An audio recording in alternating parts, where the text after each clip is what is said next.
Assalamualaikum and a very good morning everyone.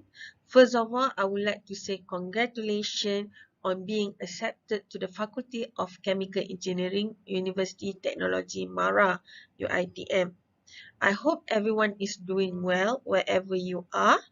Please take care of yourself and most importantly, you are ready to start your university life with the new norm through online learning. My name is Nur Hidayati binti Osman. I am the Head of Department HOD or Ketua Pusat Pengajian KPP for Bachelor Engineering on Oil and Gas or Program Sarjana Muda Kejuruteraan Kimia and Gas. Sometimes students refer as EH243.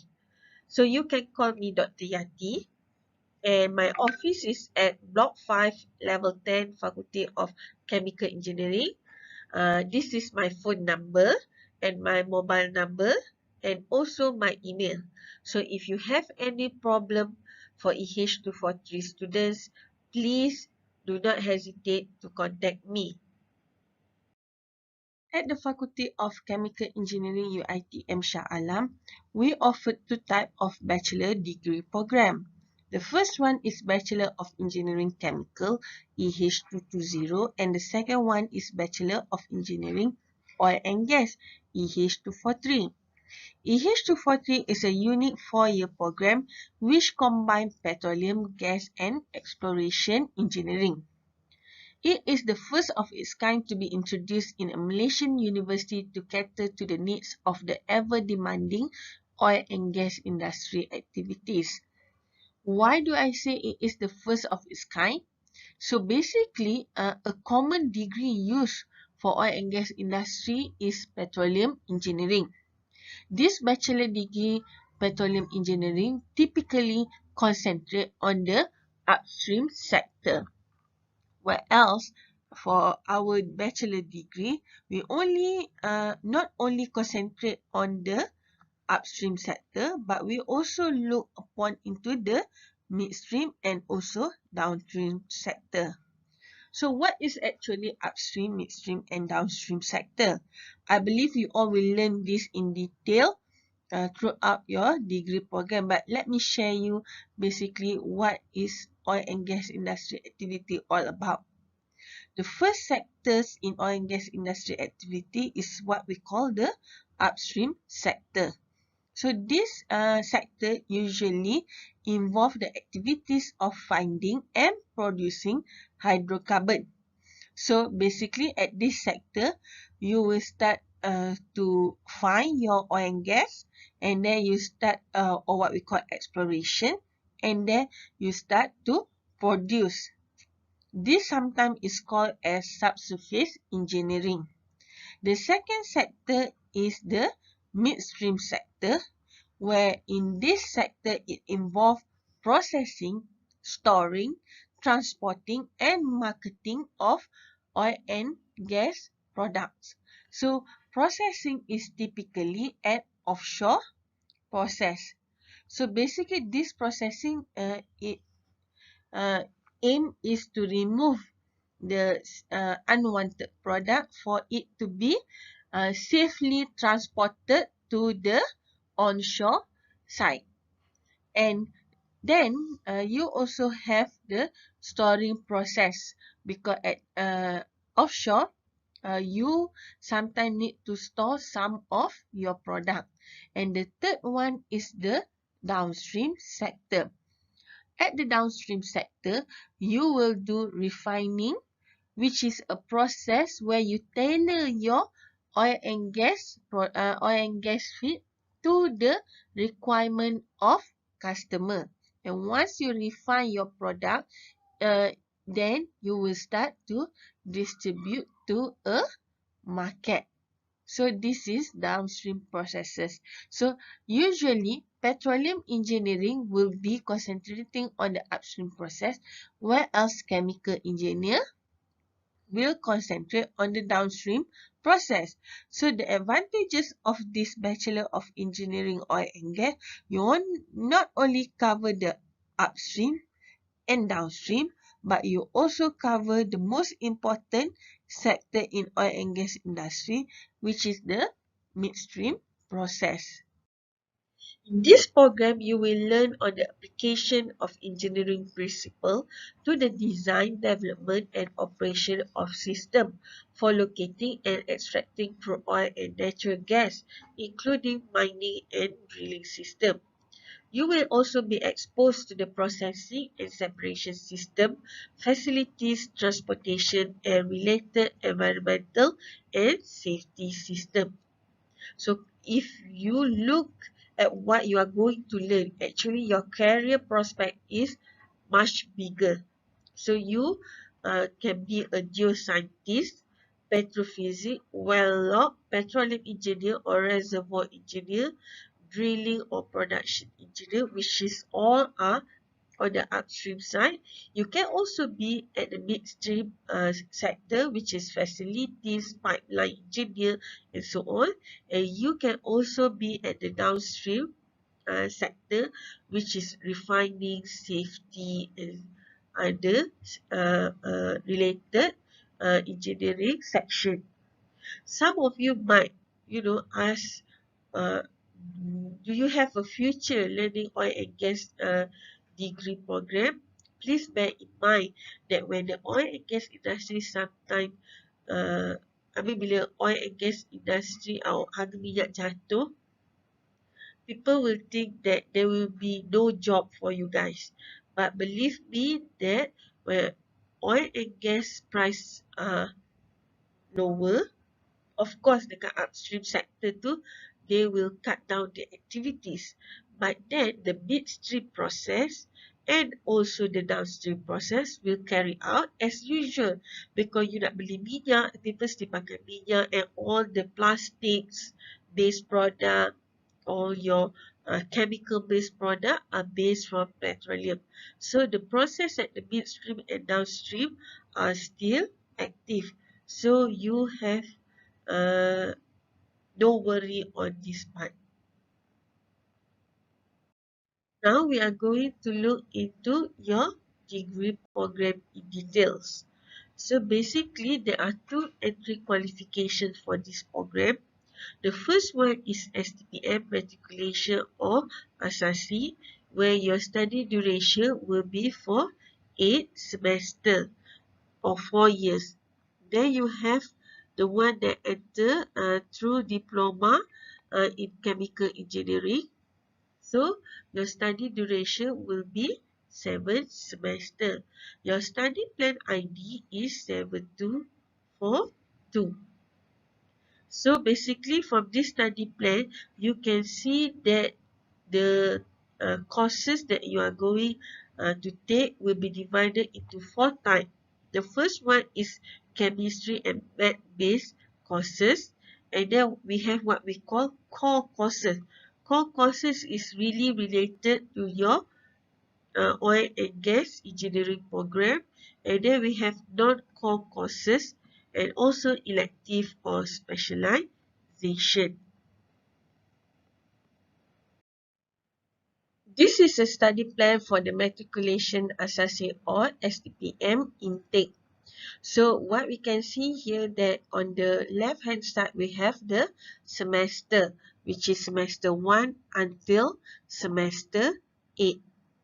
And then we have the code of the courses. So please ensure that you register according to the code listed based on your semester. Then this is the code name, and then this is the prerequisite.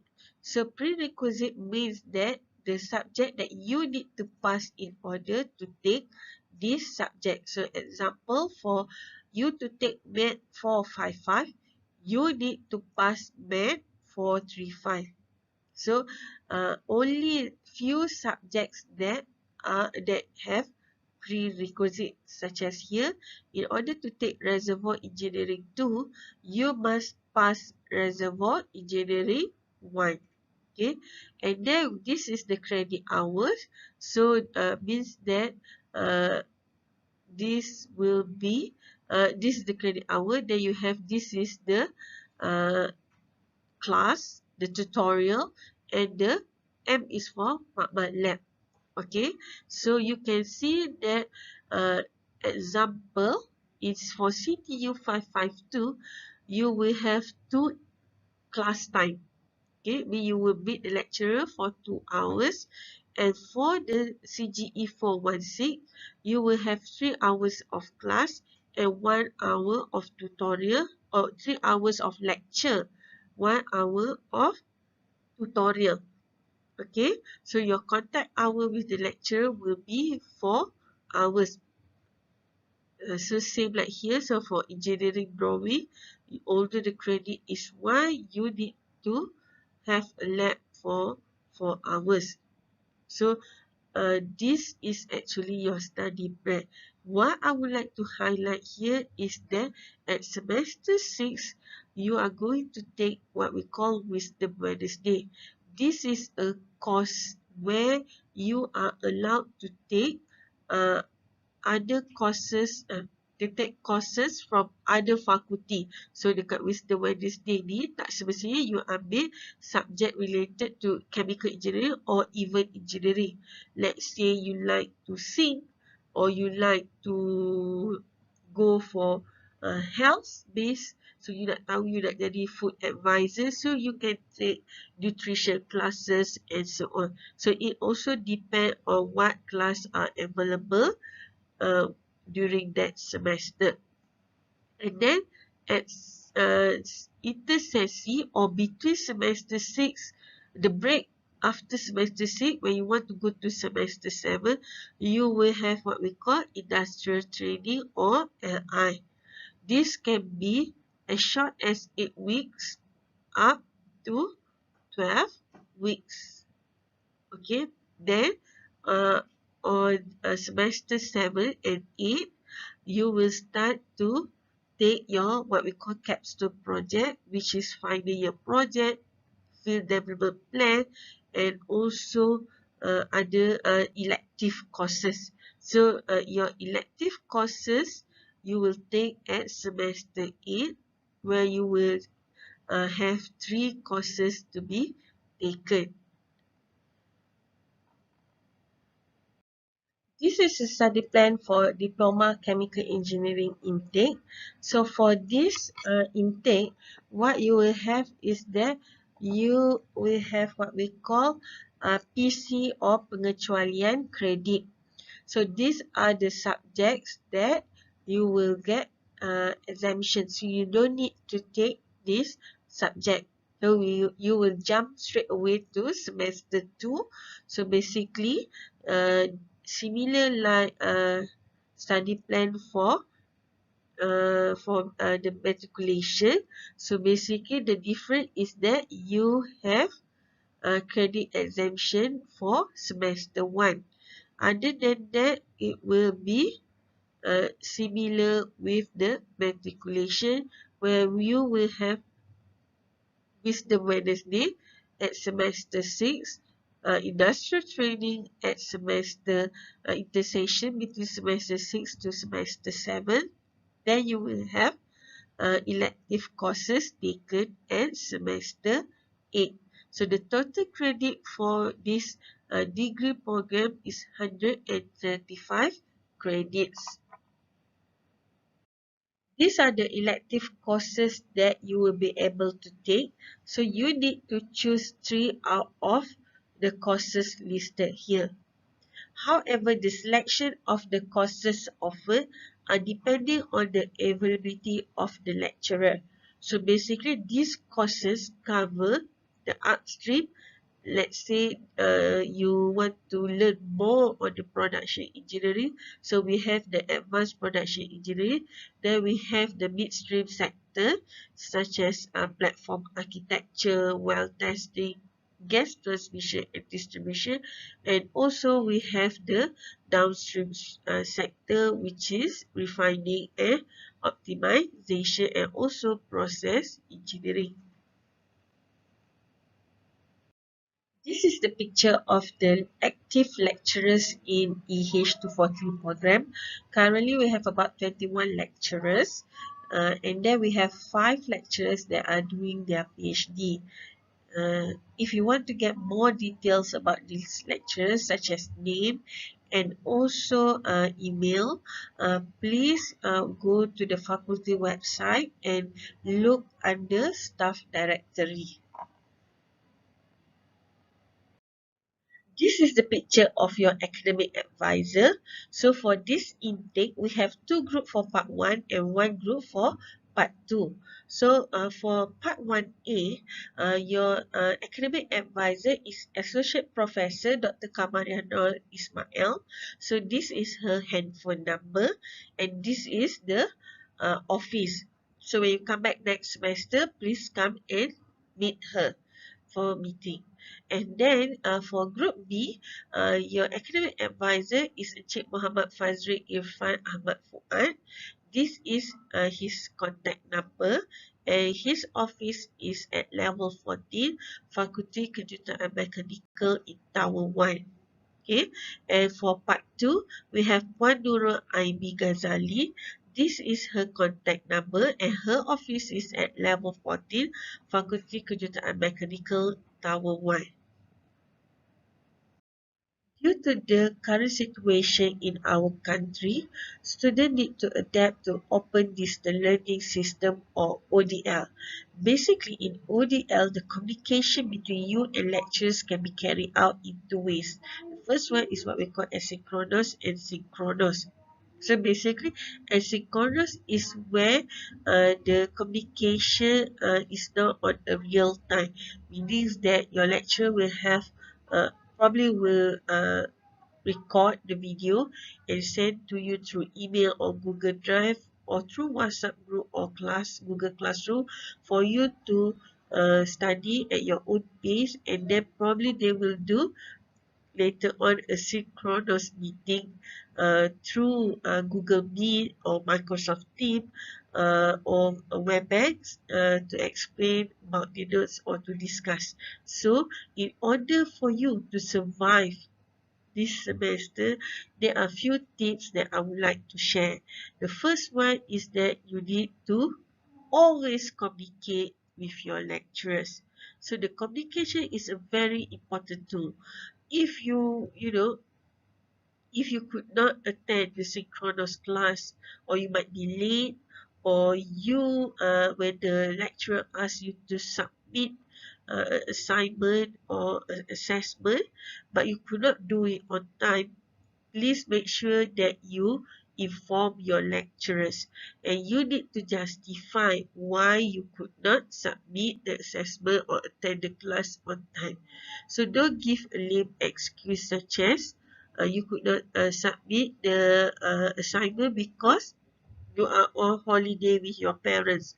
So that is not a reasonable excuse to give to your lecturers. The second one is that be early to synchronous class. So make sure that because uh, the synchronous class is where you will have a class and it will be a real-time classes. So treat it as a face-to-face session. So make sure that if the lecturer says the class starts at 9, you will enter the platform around 8:45 or 8:50. Be ready to enter or to start the class. The third one is know the expectation. Meaning that if your lecturers share the teaching material earlier, at least before the synchronous class, do some reading. Okay, I really hope, probably I'm quite old school, tapi I prefer student at least to print out the print out the materials given so that during the synchronous class you are ready and you can jot down the notes or the additional discussion that your lecturer had during the synchronous class. And then the fourth one is establish a functional place to learn. I understand that, doing or learning from home is quite difficult, not only for you, but also for lecturer. But in order for us to concentrate to the class, I hope that you can establish a functional place, meaning that there is a place where is comfortable for you to learn without any interruption. The fifth one is utilize your resources. So ODL, it encourage you actually not only to depend to the lecturer's material, but you can also go to the internet, YouTube, to find out your additional material for your classes. Okay, and probably you can bring your additional material for further discussion in your synchronous class. And then this number 6 is to manage your time wisely. I understand learning from home. Sometimes you need to prepare food, prepare lunch for prepare dinner, need to do the house chore, everything. But please do manage your time wisely. And then finally, you need to actively participate in the classroom activities. This is because ODL is highly dependent on you. So you are the driven factors for this learning process as compared to face-to-face session. So ODL is actually depend on how you want to evolve with the learning. Okay, so these are some tips to survive during the ODL.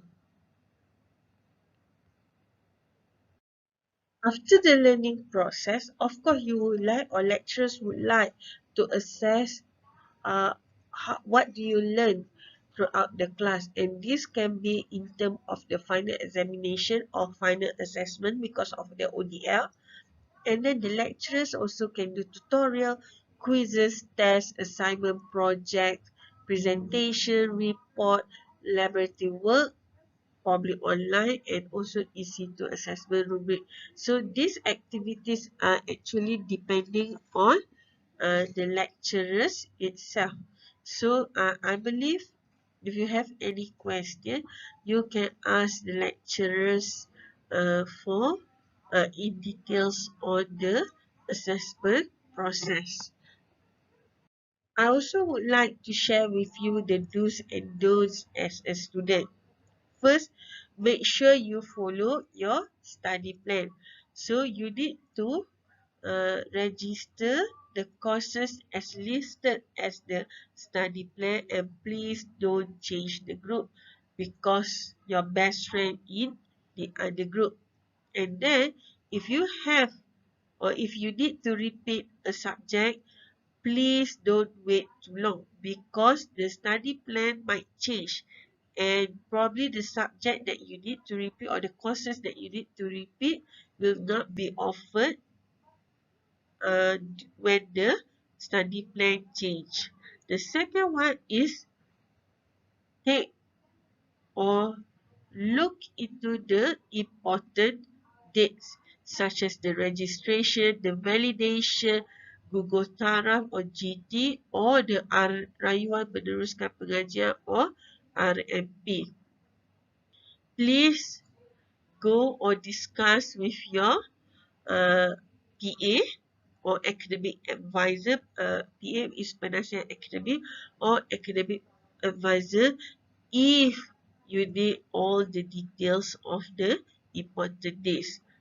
And then in terms of the online classes, if the classes is synchronous, so please check with your lecturer whether it is compulsory or not compulsory to attend. Some lecturers, they might take the attendance as compulsory. So do ask them or discuss with your lecturer on this matter. So if it's on physical classes or face-to-face classes, the attendance must be more than 80%, and when your attendance is below 80%, we will send a letter. The first warning will be to the student. The second warning will be to the student and also to the parents. And the third one, there will be a action taken, such as you could be barred from the final examination. So please, either it's online or face-to-face or physical classes, I believe attendance is very important.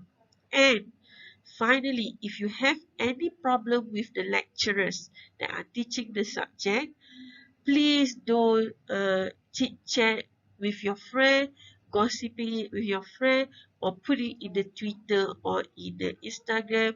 But the best way is to come and share with the KPP or the head of this of the department, especially if you contact the lecturers and the lecturers did not give you any response, even though after many trials. Remember, after many trials, and please ensure that the lecturers uh, give your carry mark before the final assessment. The last one is that what I would like to highlight is about the Society of Petroleum Engineer UITM or SPE UITM student chapter. So basically, we have, especially for oil and gas, we have SPE UITM students chapter, which is established in 2013. So this SPE is very active, and they are looking for the young one or the junior to train them or to be part of their board. So I believe later on, one the president will share with you about this society and what are the activities that they have been conducted and what they are going to do in this semester.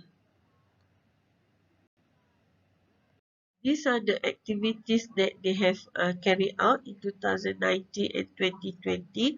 So basically, apart from the academic activities, they are also actively organized the community-based project, and also they are very active in collaboration with other university. So I believe that student society is very important for you to enhance your soft skill. So this is the time where you can train yourself to speak with friends, with the lecturers, and also with the community and industrial expert. So please take this opportunity to be part of SPE. Finally, what to do upon graduating is to register yourself with the Board of Engineer Malaysia and Institute of Engineer Malaysia.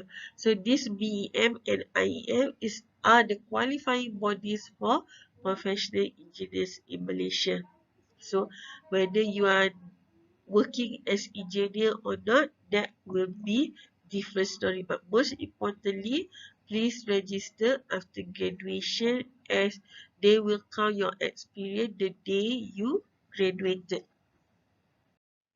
Uh, Lastly, I would like to share with you the way to enrich your university life. Okay, probably some of it you cannot do it now because of the online learning, but once you come back to the university, I believe you can do all the things. The first one is to take a proactive role in your learning. The second one is get engaged, try new things and meet new peoples, go abroad. So you can do it online because with the current situation, or you can find opportunities later on. So the go abroad, you can go in the mobility program, or also for competition through SPE and so on. The fourth one is take care of your health. Some of you probably will get too excited or too tense to adapt with you, but then I believe what you need to do is that uh, you need to don't be afraid to ask for help if you think that you cannot cope with your study life. You can go to your PA or to any other lectures that you feel comfortable, or if you want, you can also come to me to share your problem. Finally, may Allah Subhanahu wa Taala bless you with success. Thank you very much.